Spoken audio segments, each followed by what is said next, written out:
வணக்கம்.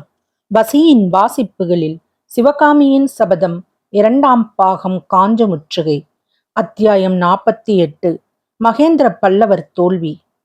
சிவகாமி வெகுண்ட கண்களுடன் அந்த நாகப்பிடி அமைந்த கத்தியை பார்த்தாள்.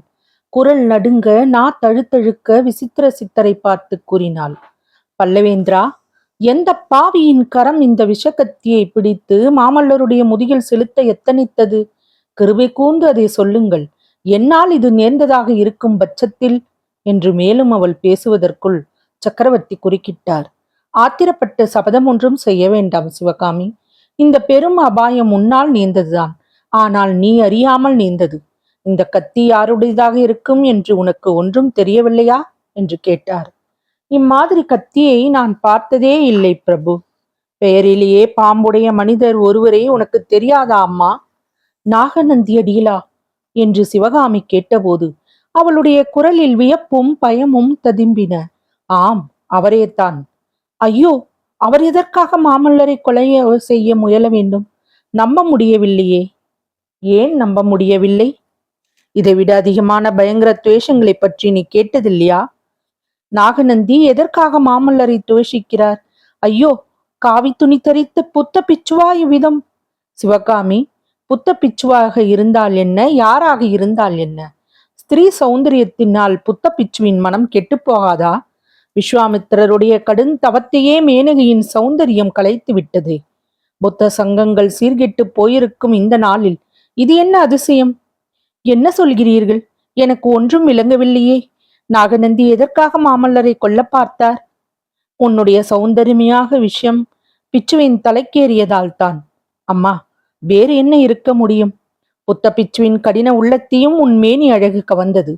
மாமல்லருடைய குழந்தை இருதயத்தையும் கவர்ந்தது. ஆனால் நீ உனது தூய உள்ளத்தை மாமல்லனுக்கே கொடுத்தாய். பிச்சுவின் துவேஷத்துக்கு அதுதான் காரணம். இந்த பாறையில் நீயும் மாமல்லனும் நேற்றிரவு பேசிக் கொண்டிருந்த போது இதே பாறைக்கு பின்னால் புத்த பிச்சு கையில் இந்த விஷக்கத்தியுடன் ஒளிந்திருந்தார். கிராமத்துக்கு அருகில் உள்ள கோயில் வரையில் உங்களை பின்தொடர்ந்து வந்தார். கடவுளின் அருளும் குண்டோதரனுடைய சர்வ ஜாக்கிரதையும் சேர்ந்துத்தான் மாமல்லனுடைய உயிரை காப்பாற்றின. குண்டோதரனா காப்பாற்றினான்? எப்படி பிரபு? உங்களுக்கும் பிச்சுவுக்கும் தெரியாமல் குண்டோதரன் உங்களை பின்தொடர்ந்து வந்தான். பிச்சு கோயில் மதி மேல் ஏறி குதித்த போது இந்த கத்தி தவறி கீழே விழுந்தது. அதை அவன் எடுத்துக்கொண்டான். பிச்சுவை நள்ளிரவில் கோயில் மடைப்பள்ளியில் விட்டு கதவை தாழிட்டு கொண்டு வந்து எங்களிடம் எல்லா விவரங்களையும் சொன்னான். நாங்கள் வந்து பார்ப்பதற்குள் பிச்சு மடைப்பள்ளியில் இருந்து மாயமாகிவிட்டார். இவ்விதம் மகேந்திர பல்லவர் சொல்லிய போது சிவகாமியின் முகத்தில் அவ்வப்போது ஏற்பட்ட அதிசயமான மாறுதல்களை எல்லாம் அவர் கவனியாமல் இல்லை. உண்மையில் நாகநந்தியை பற்றிய பேச்சு வந்ததிலிருந்து சிவகாமியின் பாதி மனம் இங்கேயும் பாதி மனம் மடத்திலேயும் இருந்தது. மடத்து உள்ளறையில் தூண் மறைவில் நாகநந்தி நின்ற தோற்றம் அவள் மனக்கண் முன் வந்து கொண்டே இருந்தது. இன்னும் அந்த பாதக பிச்சு அங்கேயே இருப்பாரா? இருந்தால் சக்கரவர்த்தியின் கையில் உள்ள கத்தியை வாங்கி கொண்டு போய் அவரை தன் கையாலேயே கொன்றுவிட வேண்டும் என்று சிவகாமிக்கு ஆத்திரம் பொங்கிக் கொண்டு வந்தது. பல்லவேந்திரா, அப்பா எங்கே?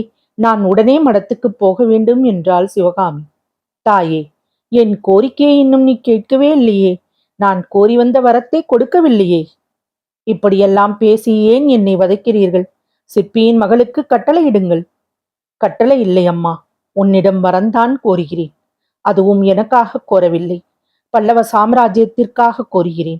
இந்த சாம்ராஜ்யத்தை பெரும் விபத்திலிருந்து காப்பாற்றும் சக்தி இப்போது உன் கையில் இருக்கிறது. நான் என்ன செய்ய வேண்டும்? மாமல்லனுக்கு ஓலை எழுதி தர வேண்டும். என்ன ஓலை என்று சிவகாமி கேட்டாள். மாமல்லனை நீ விடுதலை செய்வதாக எழுத வேண்டும். உன்னை மறந்து விடும்படி எழுத வேண்டும்.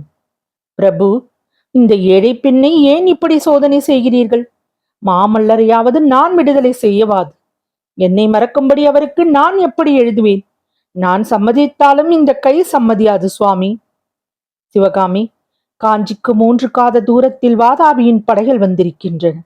ஆயினும் நான் இங்கே உன்னுடன் வாதாடி கொண்டிருக்கின்றேன். இதில் இருந்தே என்னுடைய கோரிக்கை முக்கியமானதென்று உனக்கு தெரியவில்லையா? உண்மையை இன்னும் பட்டவர்த்தனமாக சொல்கிறேன் கேள். வாதாபியின் சமுத்திரம் போன்ற சைனியங்களை எதிர்த்து நிற்பதற்கு வேண்டிய படைபலம் இப்போது பல்லவ ராஜ்யத்திற்கு இல்லை. இந்த நிலைமையில் தெற்கே இருந்து பாண்டியனுடைய பெரும் படையும் பல்லவ ராஜ்யத்தை தாக்க வருகிறது. நீ மனம் வைத்து என் கோரிக்கையை நிறைவேற்றினால் பாண்டிய சைன்யம் பல்லவ சைன்யத்துடன் சேர்ந்துவிடும். இரண்டும் சேர்ந்தால் வாதாபி படைகளை வெற்றி கொள்ளலாம். சிவகாமி, பல்லவ ராஜ்யத்திற்கு இந்த மகத்தான உதவியை நீ செய்வாயா? எனக்கும் பாண்டியர் படையெடுப்புக்கும் என்ன சம்பந்தம் பிரபு? பல்லவ ராஜ்யத்துக்கு இந்த ஏழை சிற்பியின் மகள் என்ன உதவியை செய்ய முடியும்? உன் மனதை புண்படுத்த வேண்டாம் என்று பார்த்தால் நீ விடமாட்டேன் என்கிறாய் சிவகாமி. பாண்டிய ராஜகுமாரியை மாமல்லனுக்கு கல்யாணம் செய்து கொள்ளுமாறு தூது அனுப்பினார்கள். அதற்கு மாமல்லன் இணங்காதபடியால் பாண்டியனுடைய சைன்யம் நம்மீது படையெடுத்து வருகிறது. கல்யாணம் செய்து கொள்வதாக சம்மதம் தெரிவிக்க வேண்டியதுதான். உடனே பாண்டிய சைன்யம் நம்முடன் சேர்ந்துவிடும்.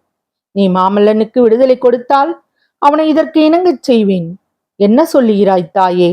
பல்லவ ராஜ்யத்துக்கு உயிர் பிச்சை அளிப்பாயா என்று மகேந்திரர் இறைஞ்சினார். சிவகாமி பூமியில் சட்டென்று உட்கார்ந்து மாட்டேன் மாட்டேன், என்னால் முடியாது என்று அலறினாள். பின்னர் விம்மிக்கொண்டே, பல்லவேந்திரா, உங்களுடைய கையில் உள்ள விஷக்கத்தியை என் மார்பிலே பாய்ச்சி கொன்று விடுங்கள். தங்கள் குமாரருக்கு விடுதலை கிடைத்துவிடும். பல்லவ ராஜ்யமும் காப்பாற்றப்படும். ஒரு பெரிய ராஜ்யத்தை காப்பதற்காக ஒரு அபலை பெண்ணை கொன்றால்தான் என்ன? கத்தியை எடுங்கள் பிரபு. தங்களுக்கு தைரியம் இல்லாவிட்டால் கத்தியை இங்கே கொடுங்கள். நானே என் மார்பில் செலுத்திக் கொள்ளுகிறேன் என்றாள். சிவகாமி, நீ ஜெயித்தாய், நான் தோற்றேன் என்றார் மகேந்திர பல்லவ சக்கரவர்த்தி. பாறையடியில் மேலே கூறிய சம்பாஷணை நடந்த ஒரு நாழிகைக்கு பிறகு சிவகாமியும் மாயனாரும் மண்டகப்பட்டு கிராமத்தை அடைந்தார்கள். மடத்து வாசலை அணுகியதும் சிவகாமி மிகவும் பரபரப்புடன் முதலில் பிரவேசித்து அறைக்குள்ளே சென்று பார்த்தாள். தூண்மறைவில் பிச்சுவை காணவில்லை. மடத்திற்குள் வேறு எங்கேயும் அவரை காணவில்லை. ஏதோ ஒரு சந்தேகம் உதிக்கவே அவசரமாக சென்று தனது ஆடை ஆபரண பெட்டியை திறந்து பார்த்தாள். கையினால் பலமுறை துழாவி பார்த்தாள். ஆடை ஆபரணங்களை எல்லாம் எடுத்து உதறி பார்த்தாள்.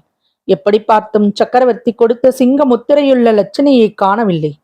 அதே சமயத்தில் வராக நதிக்கு அக்கறையில் ரதசாரதி கண்ணபிரானிடம் புத்தபிச்சு மேற்படி சிங்கலட்சணையை காட்டிக் கொண்டிருந்தார். காட்டி தன்னை அவனுடைய ரதத்தில் காஞ்சி மாநகருக்கு விரைவாக அழைத்து போகும்படி கட்டளையிட்டார். கண்ணபிரான் தயக்கத்துடன் அந்த கட்டளையை ஒப்புக்கொண்டு பிச்சுவை ரதத்தில் ஏறும்படி கூறினான்.